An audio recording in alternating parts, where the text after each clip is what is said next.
હવે ચાલુ થઈ ગયું. જય ગુરુ મહારાજ, જય ગુરુ મહારાજ. તો પરમાત્માની રચનાની અંદર જો કઈક વસ્તુ છે કે મન છે. મન જ બંધન ને મન જ મોક્ષ. આખી દુનિયા બધી જ ક્યાં પડી છે? મનની મય. અને જ્યાં સુધી મનને મુકામ મળે નહીં ત્યાં સુધી હરાયા ઢોર જેવું કહેવાય. અને હરાયું ઢોર હોય એનો કોઈ ધણી હોય નહીં. ધણી વગરનું હોય જે ત્યાં ખેતરમાં પડે ને ભજવાડ કરે, બગાડ ખાય ખોડો ભજવાડ ઉધાર કરે. એમાં મનને જ્યાં સુધી સાચા સદગુરુ મળ્યા નથી ત્યાં સુધી આ હારું ને આ પેલું ને આ મારું ને આ મેં વસાવ્યું ને આ બધું હું હતો તો થયું ને નહીં. આ તમારી વાત ગલત છે. આ પ્રહલાદ મહારાજ કરે એ સત્સંગ આવો ના હોય. ઓલા મહારાજે સત્સંગ આવો કર્યો તો. ઓલા મહારાજ જે કહેતા હતા આમ હતો. આ બધા બુદ્ધિના બધા ભેદ છે અને બધા આપણે ભેદમાં જ ભરમાયા છીએ. આપણે બધા જ મનના અને બુદ્ધિના ભેદમાં જ ભરમાયા છીએ. અજ્ઞાની તો ભરમાયા બરાબર, પણ જ્ઞાનીઓ ભરમાયા. મને એ નવાઈ લાગે છે કે તમે જ્ઞાની થયા, તમને ગુરુ મહારાજે તમારો મુકામ બતાવી દીધો, મનને તમને સમજણ આપી દી. અને એ જે હરાયા ઢોરને જો કોઈ ધણી મળી જાય અને ખીલો મારી અને ખીલે બાંધી, કયો ખીલો મારે? જ્ઞાન રૂપી ખીલો. જેને જ્ઞાન રૂપી ખીલો મારી દીધો જેસલને હથેળીમાં મારે ને બતાવે ને એ તો બધી કલ્પના છે, પણ તોરણે જ્ઞાન રૂપી ખીલો માર્યો. એમ સદગુરુ આપણને જ્ઞાન રૂપી ખીલો મારે અને પછી એને સત્સંગ રૂપી હાંકડે બાંધે. આ સત્સંગ છે ને એ હાંકડ છે. જ્યાં સુધી સત્સંગ નહીં થાય ત્યાં સુધી આ મન ભલે અગમ નિગમમાં જાય પણ તોય આ મન ઠરે એવું નથી. વાદ વિવાદ હજુ આપણે એમ જ પડ્યા છીએ. આ હું જ કહું એ જ સાચું, બોલ્યો કે આમ છે નહીં પ્રભુ. જેની જેટલી પહોંચ છે, જે પક્ષી બધા અનેક હોય પણ કોઈ પક્ષી 1000 ફૂટ ઊંચું જવું હોય તો જઈ શકે અને કોઈ પક્ષીને 10 ફૂટ ઊંચું જવું હોય તો નથી જઈ શકતું. એને 2 પાંખ છે ને એને 2 પાંખ છે. ઓલિયો 1000 ફૂટ જાય છે ના નથી જઈ શકતું. એમ જેની જેટલી પહોંચ છે, જેટલી જેની કક્ષા છે એ પ્રમાણે આ વાત છે. તો મનને જ્યારે સમજણનું ઘર મળે, સદગુરુ બોધ કરે, ત્યારે ભગવાને ગીતાની અંદર પણ કહ્યું કે હે અર્જુન, મારે તારું બીજું કાંઈ જોતું નથી, તારું મન આપી દે. કેમ?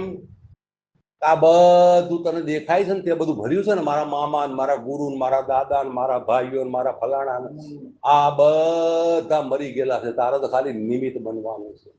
પણ તે મનથી એવું માની લીધું છે આ બધાને તે ક્યાં ભર્યા છે? મનમાં. હે તું આ બધું મૂકીને મારા શરણે આવી જા. આજ કીધું ને. તો ક્યારે શરણાગતિ સ્વીકારી? કે જ્યારે મન મટી ગયું ત્યારે. આપણે પણ ક્યારે શરણાગતિ સ્વીકારી શકીએ? કે જ્યારે આપણું મન બંધ થઈ જાય ત્યારે.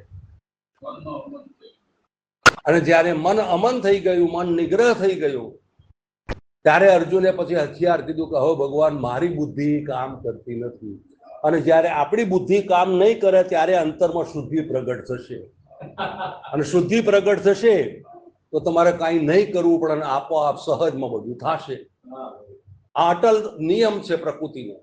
સહજમાં થઈ જાય. તમે વાવો દાણો આડો અવળો ઊંધો હોય પણ તો એ અંકુર થઈને બહાર ફૂટે ફૂટે ને ફૂટે. તમે વાવ્યો તો જોવા ગયા હતા કે મેં સીધો વાયો કે આડો વાયો કે ઊંધો વાયો, પણ તોય એનો ફણકો તો બહાર. આ પ્રકૃતિનો અટલ નિયમ છે. એમાં આપણને કાંઈ ખબર નથી, પણ આપણે આ રીતે આવી આ પરમાત્માની રચનાને જાણી લઈશું તો આપણને આ બધી વાત નક્કી થઈ જશે. એટલે આપણું મન અમન થઈ ગયું. મન અમન થઈ જાય એટલે એ જ મન મિત્ર બની જાય. મન હિ મિત્ર, મન હિ શત્રુ. ભગવાને ગીતાની અંદર પણ કીધું ને કે તારું મન જ સારામાં સારો જો મિત્ર હોય તો તારું મન છે. મોટામાં મોટો શત્રુ હોય તો તારું મન છે.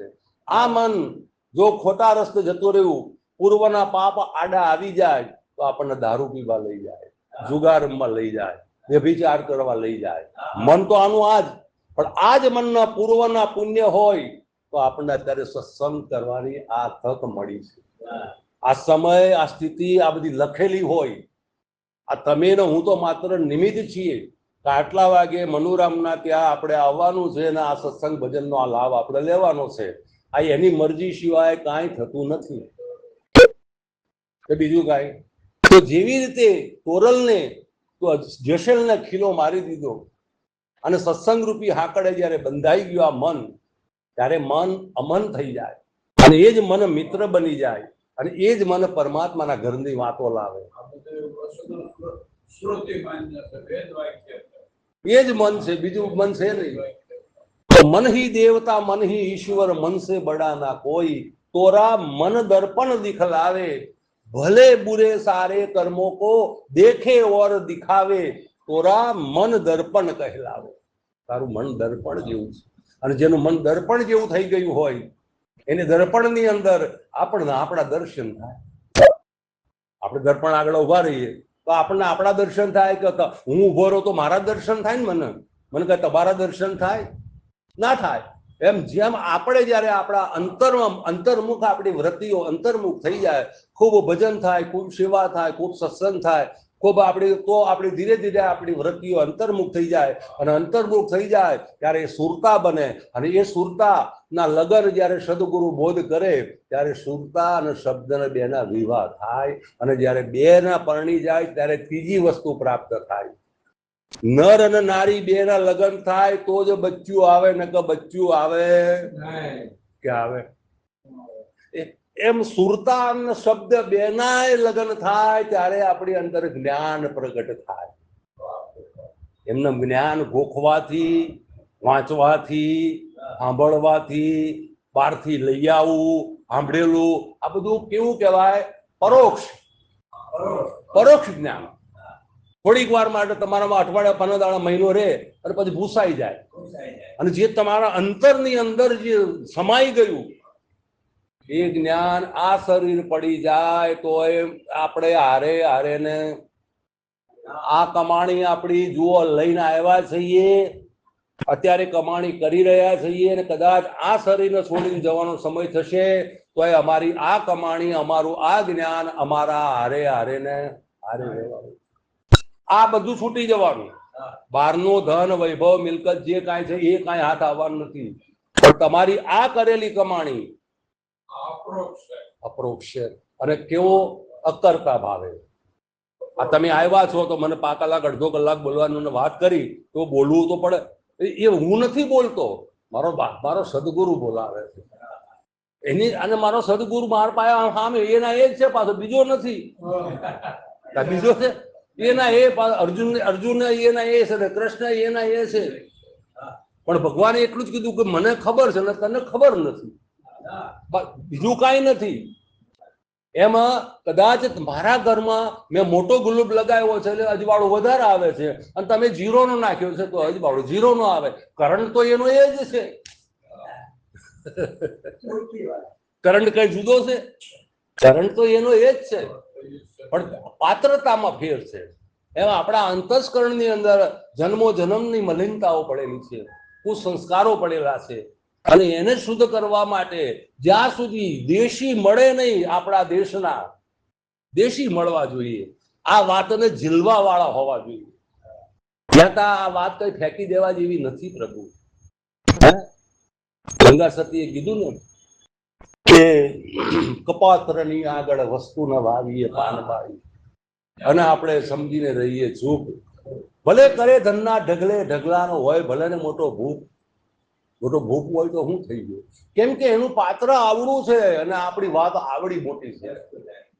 એનું પાત્ર બનાવો. પેલા તમે સીધું કહેશો કે તમે જ આત્મા છો, તમે જ પરમાત્મા છો, તો ઓલાનું મન નહીં માને. કેમ કે હજુ એનું મન નાનું છે અને કેરી નાની હોય ત્યારે તુરી લાગે ખાઈએ એટલે, અને એ જ કેરી મધ્યમાં આવે ત્યારે ખાટી લાગે અને એ જ કેરી જ્યારે પાકી જાય ત્યારે મીઠી લાગે. એમ મન હજુ આપણું પાક્યું નથી. મન હજુ આપણું પાક્યું નથી અને પાકી જાય તો કાંઈ કરવાની જરૂર નથી. એટલે મેન વસ્તુ જ્ઞાન, ભક્તિ અને વૈરાગ. અને હીરો હરિ અંતરમાં અત્યારે હાલ આ શ્વાસે ગાજી રહ્યો છે. અત્યારે હાલ પ્રાપ્ત છે એની પ્રાપ્તિ કરવા માટે જે પ્રાપ્ત પુરુષ હોય એના જોડે જવું જરૂરી છે. પણ હોનીની દુકાને જઈએ તો હોનું મળે, પછી કરિયાણાની દુકાને જઈએ, વાણંદની દુકાને જઈએ અને કહીએ કે ભાઈ તું મને હોનું આપતો, ત્યાં હોનું નહીં મળે. પણ જે ઝવેરી હોય અને એના પાસે જઈએ તો આપણા એ હીરાની કિંમત થાય. એમ બરાબરિયા જે હોય એની આગળ આ વાત મૂકીએ તો આ આનંદ થાય. બાકી તો ભાઈ આ જગત છે, આ દુનિયા છે, આ બધું ચાલે છે. તુલસી આ સંસાર મેં ભાત ભાત કે લોગ સબસે હિલમિલ ચાલીએ નદી નાવ સંજોગ. આવ્યા છીએ, જ્યાં જઈએ સાંભળવા જેવું હોય બેસીએ, અને કદાચ ઉભા થવા જેવું ન હોય તો આપણે આપણા ઘરમાં આવી જવાય. એમને આપણે જમણવારમાં જમવા ગયા હોય, 10-12 આઈટમ બનાવી હોય, પણ આપણને વસ્તુ એમ લાગી કે આ વસ્તુ મને અનુકૂળ નથી, તો પછી આપણે હાથ આમ કરી દઈએ એટલે ઓલો આપવા વાળાને ખબર પડી જાય કે આ દાદાને જરૂર નથી, આમ કરી દેવાનું. બાકી આઈટમ તો બધી જ બનાવવાની છે, કારણ કે બધી ખાવા વાળા બધા એક જ શીરો ખાવા વાળા ના હોય. કોઈ ચટણી ખાવા વાળા હોય, કોઈ ભજીયા ખાવા વાળા હોય. એમ આ જગતની અંદર બધાની જરૂર છે, પણ બધું જે કઈ પરમાત્માની રચના છે એની અંદર આપણે કાંઈ કરી શકીએ તેમ નથી. બસ આ એના આનંદનો લાભ લઈ લઈએ, અને આ જ્ઞાન, આ ભક્તિ અને આ વૈરાગ અને આપણી અંદર પડેલો અંતર્યામી અત્યારે હાલ પ્રાપ્ત છે. એની પ્રાપ્તિ માટે જે કોઈ ક્રિયા કરે છે તો આ ક્રિયાની બાર અને વિધિની પાર છે. આ તો નિષેધમાં નથી આવ્યું, અમર પદ ઓળખાય. આ તો લખાણમાં નથી આવ્યું, અમર પદ ઓળખાય. જો તો ખરા કેવું કે જ્યાં ક્રિયા જ નથી. હું તમારા સામે, તમે મારા સામે બેઠા છો, લો હવે મારે હું ક્રિયા કરવાની? તો આ મન મંદિરની અંદર, આ હૃદય કમળની અંદર, આ શ્વાસે શ્વાસની અંદર આ કોણ ગરજી રહ્યો છે? હાજર છે કે લાવવાનો છે? તો હવે એના માટે શું કરવાનું? તો લીંબુ ને ખટાશ લાવવા માટે શું કરવાનું? તો મરચાને તીખાશ લાવવા માટે શું કરવાનું? શેરડીને ગળપણ લાવવા માટે શું કરવાનું? કાંઈ કરવાનું નથી. કરવા ગયા એટલે જુદા પડ્યા. આજના નહીં, જન્મો જન્મથી જુદા પડ્યા છે. પણ ભગવાને ગીતાની અંદર કહ્યું કે હે અર્જુન, હું અને મારું બે રાખવાનું છે અને હું અને મારું બે તજવાનું છે. ત્યારે અર્જુનને વિષમતા થઈ, પ્રભુ તમે એક બાજુ રાખવાનું કહો છો, એક બાજુ કાઢવાનું કહો છો, તો શું રાખવાનું, શું કાઢવાનું? ત્યારે ભગવાને કૃષ્ણએ કહ્યું કે હે અર્જુન, હું ભગવાનમાં છું ને ભગવાન મારામાં છે, આ રાખ. હું ભગવાનમાં છું અને ભગવાન મારામાં છે, એટલે બે એક થઈ ગયા, જુદા રહ્યા. આ રાખવાનું. તો કાઢવાનું શું? તો કે હું શરીર છું અને શરીર મારું છે, એ કાઢ. આ શરીર તું નથી. આ શરીર જો તારું હોય તો આ ના થવું જોઈએ ને, આ બગડવું ના જોઈએ ને. આ શરીર તો માત્ર સાધન છે. નદી પાર કરવી હોય તો હોડકું જોઈએ, નાવડું જોઈએ. નાવડા વગર આપણા હામા કિનારે જઈ શકીએ નહીં. એમ આ ભવસાગર તરવા માટેનું માનવ દેહ એ એક સાધન છે, પણ આ સાધન એ તું નથી. જ્યારે હામા કિનારે પહોંચી જાઓ એટલે પછી નાવડાને છોડી દેવાનું હોય. નાવડાને કઈ ખભે લઈને ફરવાનું ન હોય. એમ જ્યારે તમે તમને ઓળખી જાઓ એ દાડે પછી આ મનુભાઈ ને, આ પ્રહલાદભાઈ ને, આ ભગવાનભાઈ ને, આ ફલાણા ભાઈ, આ બધા ભાઈઓને મૂકો એક બાજુ. એ ભલે રહ્યા, એમની જરૂર છે વ્યવહારમાં, બરાબર છે. પણ અહીંયા આવવું હોય મારા ઘરમાં તો બે નહીં આવી શકો. પ્રહલાદભાઈ અને આત્મા બે ને જવું છે તો નહીં જવાય. હું નથી કહેતો, કબીર સાહેબ કહી ગયા કે પ્રેમ ગલી હતી સાકરી, તામે દો ન સમાય.